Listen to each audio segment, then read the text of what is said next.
Thank you. Thank you, Speaker, sir, for letting me speak on this really important matter.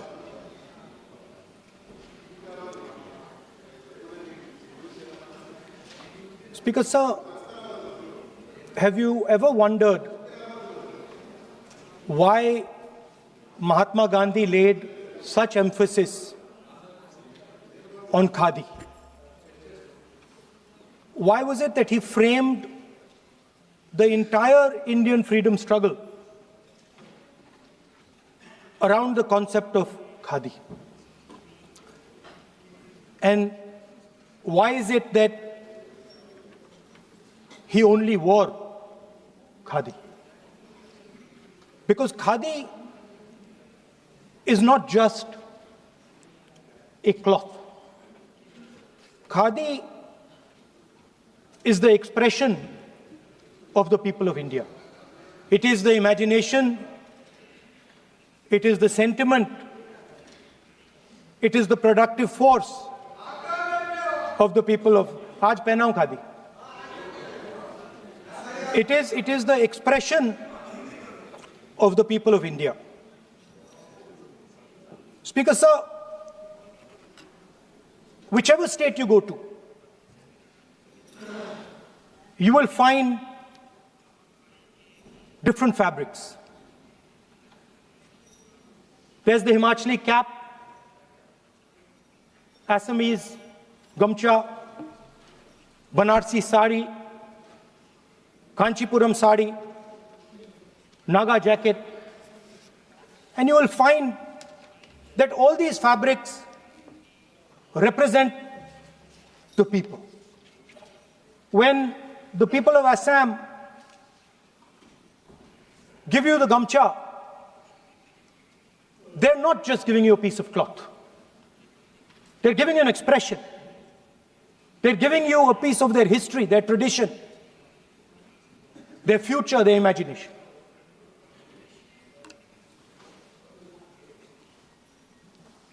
It's the same when the Nagas wear that jacket. When they come and see us, they make us wear the jacket because they want us to be embraced by the fabric. But Speaker, sir, these fabrics are beautiful. But if you look slightly deeper and you look closely at the fabric, you will find that each one of them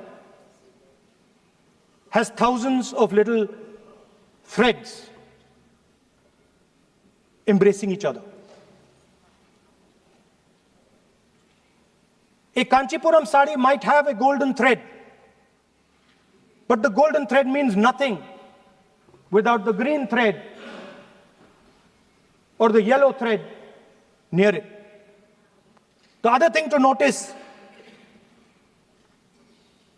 about the sari or any other fabric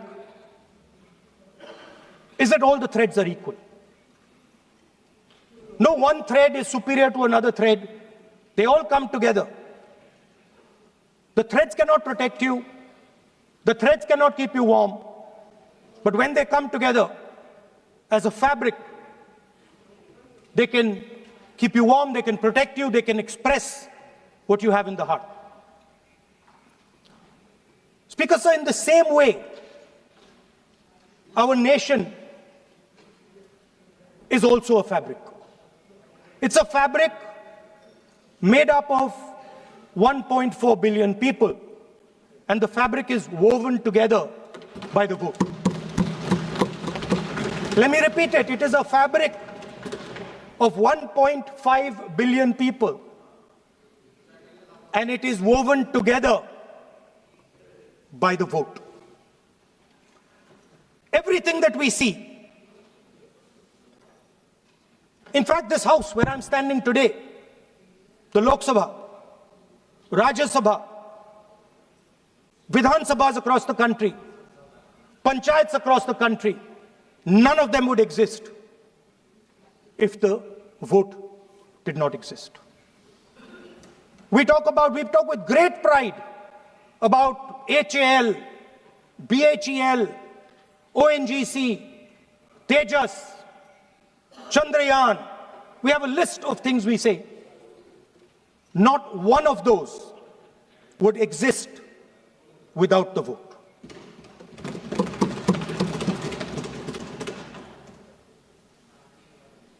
Speaker, sir, it is the idea that every thread, every person in the Union of India is equal that disturbs my friends in the RSS. They are happy to see the fabric, but they cannot stand the idea that every single person in the fabric of our country, regardless of what religion they come from, regardless of what community they come from, regardless of what language they speak, should be equal. Because they fundamentally do not believe in equality. They believe in a hierarchy, and they believe that they should be on top of that hierarchy. Speaker, sir, on the 30th of January, 1948, 3 bullets pierced the chest of Mahatma Gandhi. Nathuram Godse assassinated the father of our nation.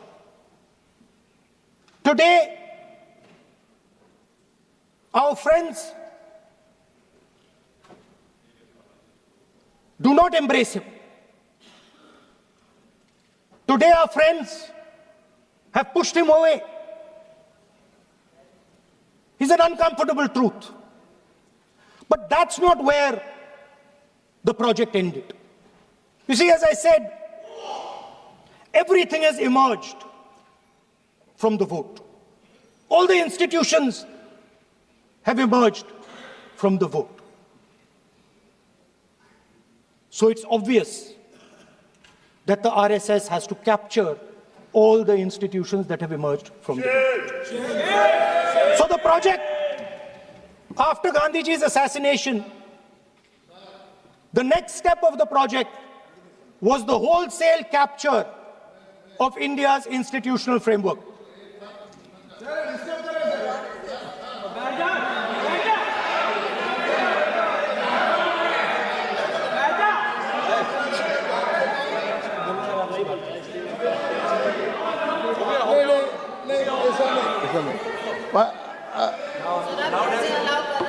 So what is this, sir?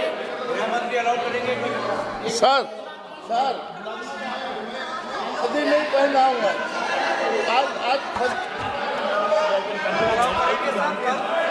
I'm doing. मैं बुलाता हूँ please बैठिए So, please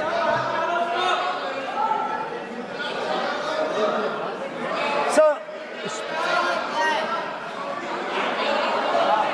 आप बोले पर हाथ मत जोड़े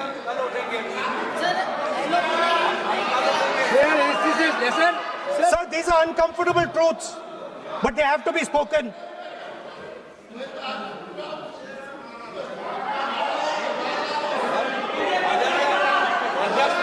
कितना खादी पहनते थे थोड़ा बता दे So these are uncomfortable truths, but they have to be spoken. My friends don't like the connections I'm making. They're disturbed by them. It's obvious. Speaker, sir, so after the father of the nation was assassinated, his vision of an equal India, of an India where institutions belong to the people, had to be destroyed.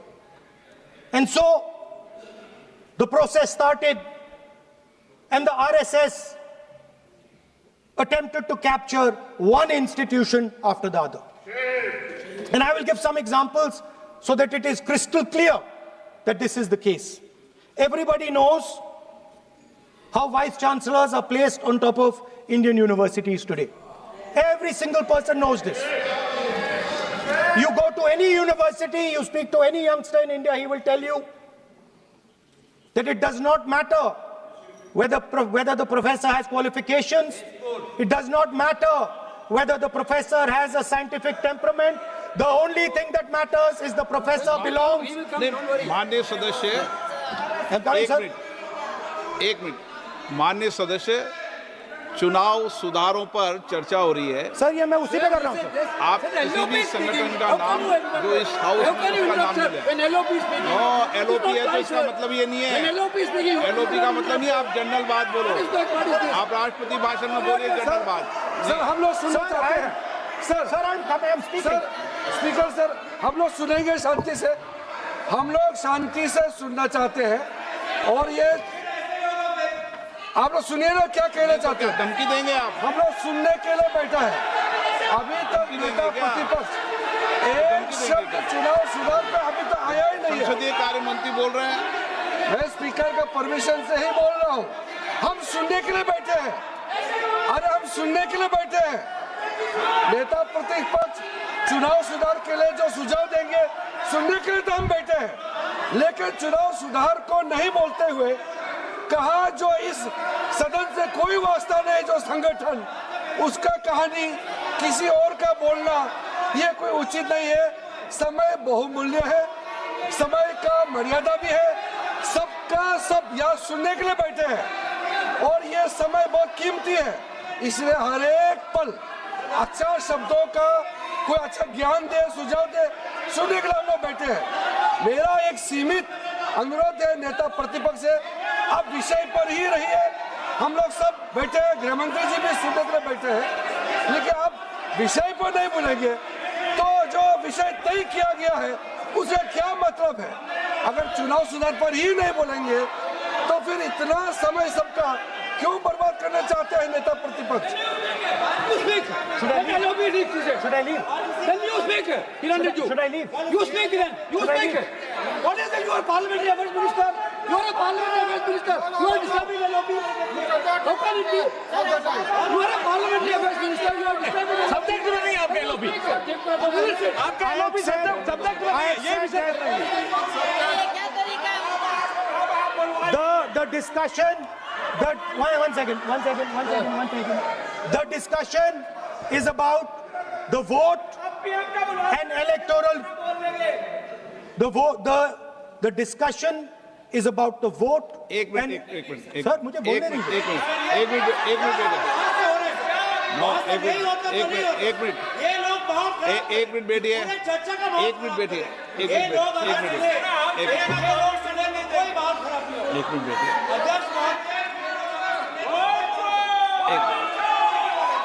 एक minute एक minute बैठिए। माननीय सदस्य, मैं बैठे बैठे unofficially बोल रहे हैं, उस विषय बोल रहे हैं, सदन की गरिमा को बनाए रखें। आसन को चुनौती देने का प्रयास मत करिए, ये ठीक नहीं है। Speaker sir, I want to make it very clear. Please. Speaker sir, I want to make it very clear. The discussion is about votes. The discussion is about the stealing of votes. The discussion is about the SIR, and I am framing my discussion about votes. Yes. And what is happening here is patently unfair. I am not being allowed to speak. I am being disturbed, and I put my protest here. I have done absolutely nothing wrong. I am talking about the subject. In order to capture the vote, you have to capture institutions. I am saying that institutions of India are captured, and I will come to the point which is Election Commission is captured. So, the project of the RSS was to capture the institutional framework of the country, and I said how the education system has been captured. Vice Chancellor after Vice Chancellor after Vice Chancellor is placed not on merit, not on capability, not on scientific temper, but on the fact that he belongs to a particular organization. Second capture, which helps in destroying democracy, the capture of the intelligence agencies. We have the Home Minister sitting here, the capture of the CBI, of the ED, of the Income Tax Department. And the systematic placement of bureaucrats who favor their ideology and attack the opposition and anybody who chooses to oppose the RSS. That is the second institutional capture. And the third there are many more. I can go on. And the third institutional capture. What is this?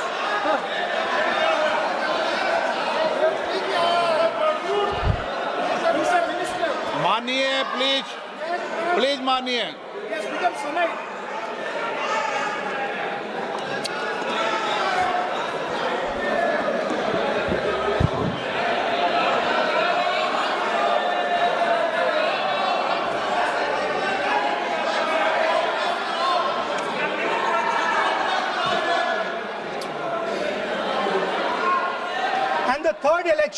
The third capture of the institution that directly controls the election system of our country, the Election Commission.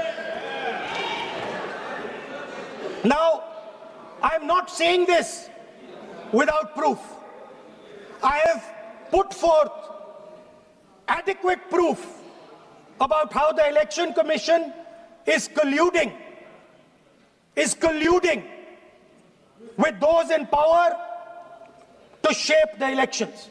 But I want to ask three questions first, which will make it very clear that the BJP is directing and using the Election Commission to damage India's democracy. The first question, why is it that the CJI was removed from the selection panel of the Election Commissioner?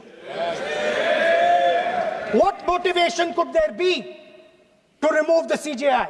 Do we not believe in the CJI? Of course we believe in the CJI. Why is he not in that room? I sit in that room. It is so-called a democratic decision. On one side, Prime Minister Narendra Modi and Mr. Amit Shah. On the other side, the leader of the opposition. I have no voice in that room. What they decide is what happens. So the first question, why is the Prime Minister and Amit Shah so keen on choosing exactly who the Election Commissioner is going to be?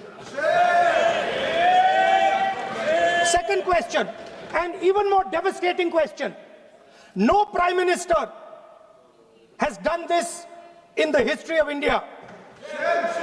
In December 2023, this government changed the law.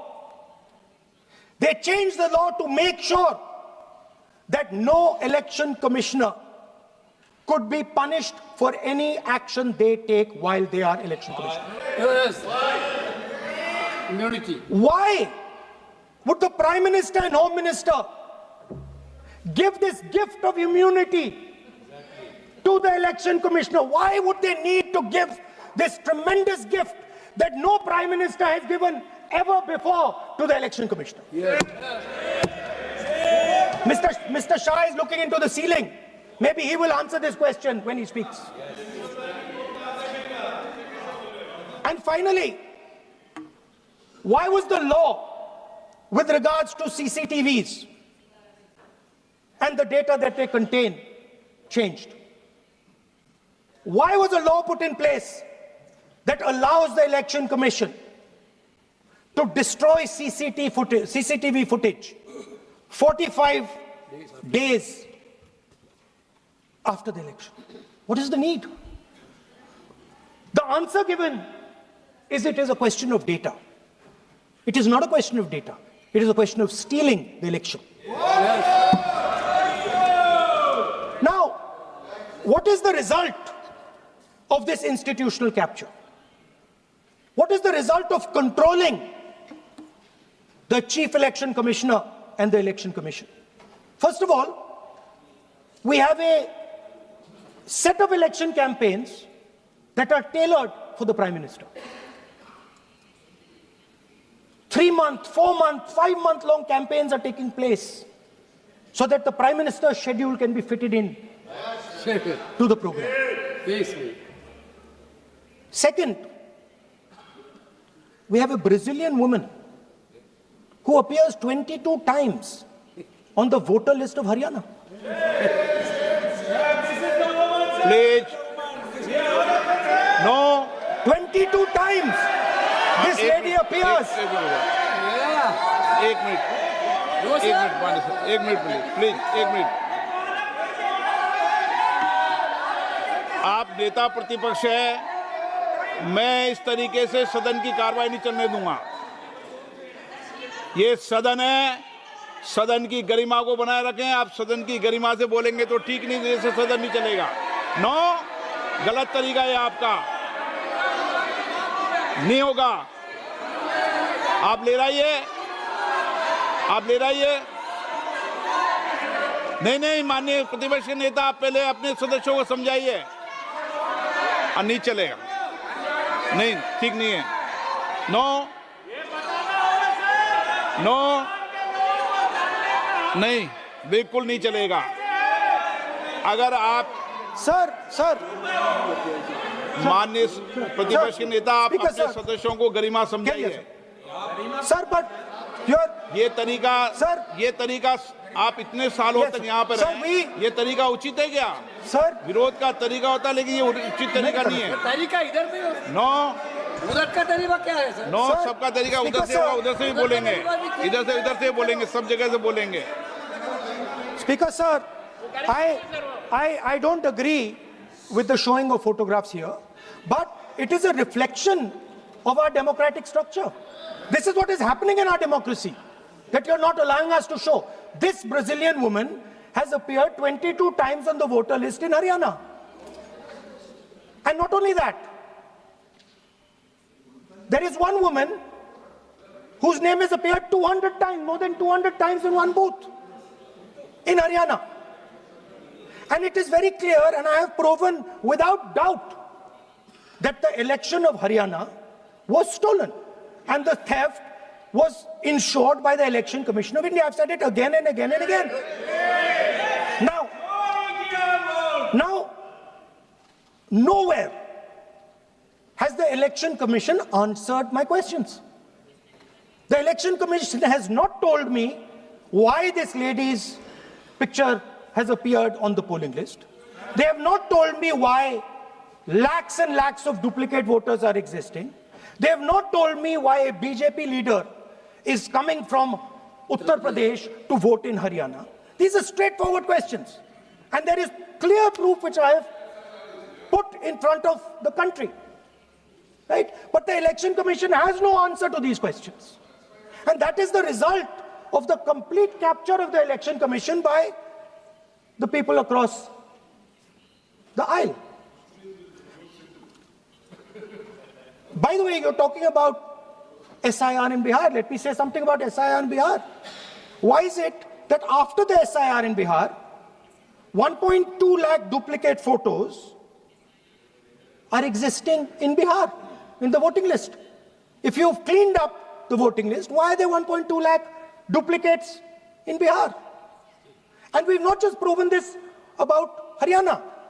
We have proven this in Karnataka, we have proven this in Maharashtra, and I'm absolutely certain this is how you're winning elections in Madhya Pradesh, in Uttar Pradesh, in Bihar, across the country. Now, so what I'm putting on the table is, it is very clear that you've captured the institution. I've shown the mechanism of that capture. I'm also showing you how the Election Commission is doing things that are completely out of line. I'm not getting any answers. Right? So now, let us come to how, when we are talking about electoral reform. Electoral reform is very simple. The point is, nobody wants to do it. The government doesn't want to do it. What does electoral reform require? What we've been saying. Number one, give machine-readable voter lists to all political parties 1 month before the election. That's the first step. The second step, is take back the law that allows the destruction of CCTVs, CCTV footage. Very simple, not difficult. While you're doing that, also tell us what is the architecture of the EVM. Give us access to the EVM. Let our experts go and see what is inside the EVM. Till today, we have not had access to the EVM. We are not shown the architecture of the EVM. We're not physically allowed to go and see an EVM. Give us the architecture. Give us access to the EVM. And finally, please change the law that allows the election commissioner to get away with whatever he wants to do. That's all the electoral reforms you need. And I want to assure the election commissioner that they might be under the impression that this law lets them get away with it. Let me remind them, don't worry, we are going to change the law, and we are going to change it retroactively, and we are going to come and find you. Right? So this is the situation that the country is faced with. You know, everybody says to us, India is the biggest democracy. Actually, I was thinking today, we're not just the biggest democracy, we're the greatest democracy. And I'm not saying it just like that. I'm saying it, America calls itself the oldest democracy. But the democracy that weaves together the largest number of people, the largest diversity of people, the largest number of languages, the largest number of states is this country. And so our most powerful asset, the thing that stitches together the entire concept of modern India, stitches together the fabric of modern India, brings people together, allows them to build this great nation, is being attacked by these people. They're destroying it. You know they're destroying it. I know they're destroying it, and they know they're destroying it. And I'd like to conclude by saying that the biggest anti-national act you can do is vote chori. There is no bigger anti-national act that you can do than vote chori. Because when you destroy the vote, you destroy the fabric of this country. You destroy modern India, you destroy the idea of India. So I'd like to conclude by saying vote chori is an anti-national act, and those across the aisle are doing an anti-national act. Thank you.